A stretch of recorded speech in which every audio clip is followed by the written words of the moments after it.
Okay, welcome to the Explainer.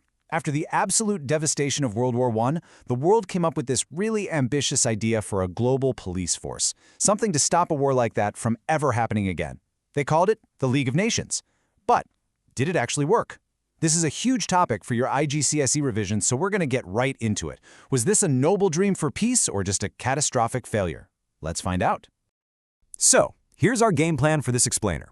We're going to start with the big dream behind the League. Then we'll see where it actually had some success in the 20s. And then we watch it all unravel in the 30s. We'll pinpoint exactly why it failed and wrap it all up with a final verdict that's going to be perfect for your exams.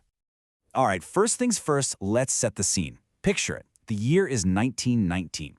The world is just staggering out of the wreckage of the First World War, and leaders are absolutely desperate to make sure something that horrific can never, ever happen again. And that really was the #1 question on everyone's mind. The answer, they hoped, was this radical new idea, which was championed by the U.S. president at the time, Woodrow Wilson. The idea was for an international club, you could call it, called the League of Nations. Now, the whole thing was built on this one powerful principle: collective security. It's a simple idea, really. An attack on one member is an attack on all members. The plan was to talk out problems, not fight them out. And honestly, everything, the League's entire reason for being, it all rested on whether this one idea would actually work when tested.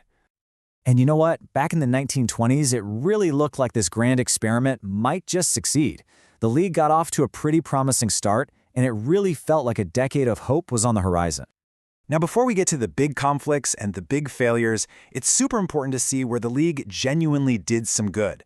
Its special commissions were actually incredibly effective. We're talking about helping hundreds of thousands of refugees get home, tackling global diseases, and fighting to end slavery. This was the League working at its absolute best. And in its main job as a peacekeeper, the League did manage to put out a few fires between smaller nations. Like in 1925, when Greece invaded Bulgaria, the League jumped in, condemned Greece, and ordered them to pull out, which they did. It was proof that, yeah, this whole collective security thing could actually work. So the takeaway from the 1920s is this feeling of cautious optimism. The machinery of peace seemed to be up and running. But, and this is a huge but, a critical weakness was already showing. It only seemed to work as long as a major powerful country wasn't the one causing the trouble. But that optimism, yeah, that completely evaporated in the 1930s. The world changed, and it changed dramatically. The League was about to face its biggest and, as it turns out, its fatal tests. The Great Depression was the trigger. It just torpedoed world trade, it wrecked economies, and it made countries so much more selfish and aggressive. Suddenly, nations were just focused on their own problems, and they were way less willing to cooperate or slap costly sanctions on anyone. And the first major test came from Japan. Now, what's so fascinating about this slide is that it basically lays out a blueprint for failure. Japan invades Manchuria. China begs the League for help. And what does the League do? It takes over a year just to write a report. And when they finally condemn Japan, the Japanese delegation literally just gets up and walks out. No one sent an army. The aggression worked. At the exact same time, the League's biggest dream, getting all the countries to disarm, it just completely collapsed. The whole conference was deadlocked. You had Germany saying, hey, we should be allowed to have an army just like you. And France, who was terrified of Germany, saying absolutely not. And Hitler's rise to power in 1933? Well, that was the final nail in the coffin. He just pulled Germany right out of the conference and out of the League altogether. So instead of disarming, the world started to frantically rearm for the war that everyone was now terrified was just around the corner. So if Manchuria was a really bad blow, Abyssinia was the knockout punch. Mussolini's Italy invades, and yeah, the League condemned him, but then its most powerful members, Britain and France, got caught trying to make a secret deal, the Horle-of-All Pact, to basically just give Abyssinia to Italy anyway. I mean, the League's credibility was just gone, utterly destroyed. So this brings us right to the core question, the one you really need to understand. Why did it all fall apart so spectacularly? And the answer is, the League was tragically flawed right from the very beginning. I mean, structurally, it was just weak. The USA, the country whose president had the idea in the first place, never even joined. It had no army of its own to back up its decisions, and its whole structure was so slow because everyone had to agree on everything. It was, as people said at the time, a tiger with no teeth. And this table just lays it all out perfectly. It was a perfect storm, really.